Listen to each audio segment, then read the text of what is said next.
आज के इस युग में करवा चौथ के व्रत का प्रचलन बहुत ही जोरों शोरों से है। ज्यादातर महिलाएं इस व्रत को अपने पति की लंबी उम्र के लिए रखती हैं। लेकिन जब क्या हो, एक ही पति के लिए दो दो महिलाएं व्रत रखें और दोनों यही चाहती हैं कि ये मेरे साथ करवा चौथ मनाए।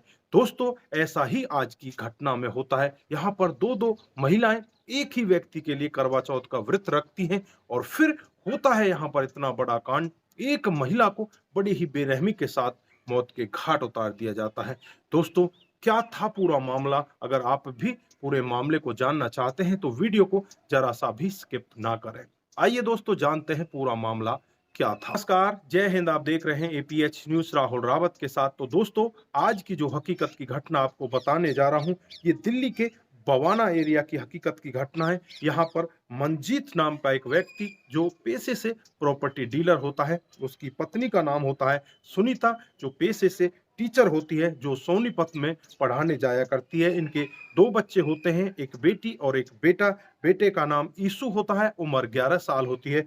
बेटी का नाम नीसू होता है, उम्र 14 साल होती है। 29 अक्टूबर 2018 का वाकया होता है, जब पति पत्नी आराम से रात को करवा चौथ का व्रत खोलने के बाद सो जाते हैं और अगली सुबह सोमवार होता है। सोमवार को पत्नी पानीपत पढ़ाने के लिए सुबह 7 बजे घर से स्कूटी लेकर निकलती है और थोड़ी देर बाद ही पति के पास फोन आता है। पति को कहा जाता है कि तुम्हारी पत्नी का एक्सीडेंट हो गया है। जो सामने से व्यक्ति बात कर रहा था, वो पत्नी के फोन से ही बात करता है और कहता है कि मैंने ये फोन उठाया है और इसमें मुझे आपका नंबर मिला है, आप फला जगह पर जल्दी से जल्दी आ जाइए। इधर जो पति होता है तुरंत ही भागकर वहां पहुंचता है और अपनी पत्नी को देखता है तो उसके शरीर पर 3 गोलियां लगी होती हैं। आनन फानन में ही वहां पर पुलिस आ जाती है और उस औरत को वहां से उठाकर उसे हॉस्पिटल में ले जाकर भर्ती कराया जाता है और हॉस्पिटल में जाने के बाद डॉक्टर साहब उसे मृत घोषित कर देते हैं। पुलिस वहां पर मौके पर होती है। पुलिस डेड बॉडी को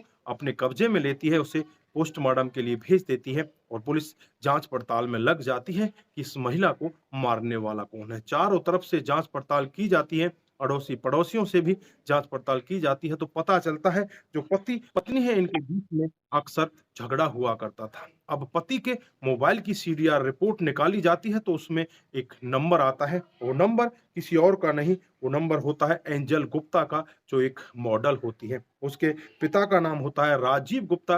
वो उसका मुंह बोला पिता होता है, क्योंकि उसके पिता की तो बचपन में ही मौत हो जाती है। यही इसे पाल पोस कर बड़ा करता है और इस लड़की को बचपन से ही मॉडल बनने की आशा थी और ये मॉडल बनने के लिए मुंबई चली जाती है। वहां रहकर बड़ी बड़ी पार्टियों में जाया करती, बड़े बड़े लोगों से इसके संपर्क होते हैं और गुड़गांव के अंदर एक पार्टी होती है। इस पार्टी में भी ये लड़की आती है और यहाँ पर इसकी मुलाकात मंजीत से हो जाती है।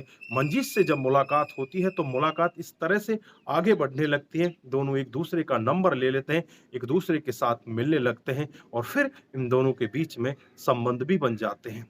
जो महिला होती है एंजल गुप्ता, वो इससे कहती है कि मैं तुमसे शादी करना चाहती हूँ, लेकिन यहाँ पर जो मंजीत होता है वो कहता है कि मैं बाल बच्चेदार हूं, मैं तुमसे शादी नहीं कर सकता। मंजीत के पास भी काफी सारा धन होता है, बहुत बड़ी बड़ी पार्टियों में वो भी जाया करता है, लेकिन यहाँ पर जो एंजल गुप्ता होती है वो जिद पर अड़ जाती है कि मैं तुमसे ही विवाह करना चाहती हूँ, तुम्हारे साथ ही जीना मरना चाहती हूँ। अपने पिता को भी सबके बारे में बताती है।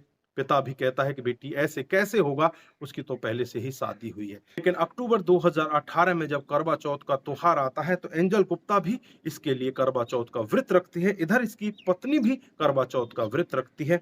अब जो एंजल गुप्ता होती है मंजीत से कहने लगती है कि मैंने तुम्हारे लिए व्रत रखा है और मैं तुम्हारे साथ ही इस व्रत को खोलना चाहती हूँ, मेरे पास तुम्हें आना होगा। लेकिन यहाँ पर मंजीत कहता है कि इस करवा चौथ के लिए तो मैं तुमसे कुछ नहीं कह सकता, लेकिन अगली करवा चौथ में तुम्हारे साथ ही मनाऊंगा, उससे पहले मैं अपनी पत्नी को रास्ते से हटा दूंगा। फिर वो अपनी पत्नी के पास जाता है और वहां पर उसका करवा चौथ का व्रत खुलवाता है। अगले दिन सोमवार होता है।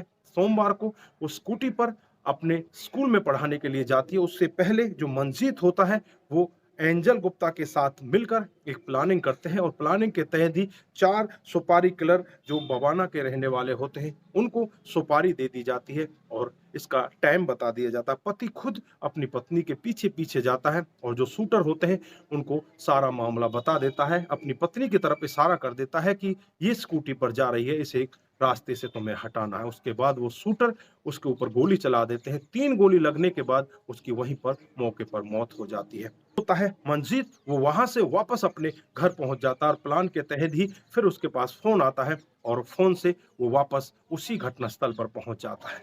दोस्तों, जब पुलिस भी ये पूरा मामला सुन रही होती है तो पुलिस भी एक बार के लिए इस मामले को सुनकर शॉक हो जाती है कि आखिरकार पति अपनी करवा चौथ मनाने के लिए कैसे कितने बड़े क्राइम को अंजाम दे डालता है। दोस्तों, उसके बाद पुलिस इस पति मंजीत की तहरीर पर ही इसकी जो गर्लफ्रेंड होती है एंजल गुप्ता, उसको, एंजल गुप्ता के पिता जिसका नाम राजीव गुप्ता होता है उसको, और जो 4 सुपारी किलर होते हैं उन सभी के खिलाफ मामला दर्ज कर लेती है और दर्ज करने के बाद उनको जेल के अंदर बंद कर देती है। तो दोस्तों, यहाँ पर आप लोगों ने देखा किस तरह से एक व्यक्ति ने अपने हवस के चक्कर में हंसते खेलते परिवार को किस तरह से आग के हवाले कर दिया। दोस्तों, यहाँ पर उसके 2 बच्चे जिसमें 14 साल की बेटी, 11 साल का बेटा अब अनाथ का जीवन इसी तरह से गुजारेंगे। आज वो खुद तो जेल के अंदर चला जाएगा, उसकी प्रेमिका भी जेल के अंदर चली जाएगी और जो उसकी पत्नी है वो सदा सदा के लिए इस जहां को छोड़कर जा चुकी होती है। तो दोस्तों, ऐसे व्यक्ति के बारे में आपकी क्या राय है? आप क्या कहना चाहते हैं? आपकी जो भी राय है एक बार कमेंट बॉक्स में ज़रूर दीजिएगा। दोस्तों, इस घटनाक्रम को सुनाने का उद्देश्य सिर्फ़ आप लोगों को जागरूक करना है, आपको बताना है कि हमारे समाज में इस तरह की घटनाएँ भी हो रही हैं। दोस्तों, आज के लिए बस इतना ही। फिर मिलते हैं किसी नए मूड के साथ। तब तक के लिए आप अपना ख्याल रखें, अपने परिवार का ख्याल रखें, सतर्क रहें, सावधान रहें और ऐसे क्राइम को अपने आस-पास ना होने दें। नमस्कार, जय हिंद, जय भारत।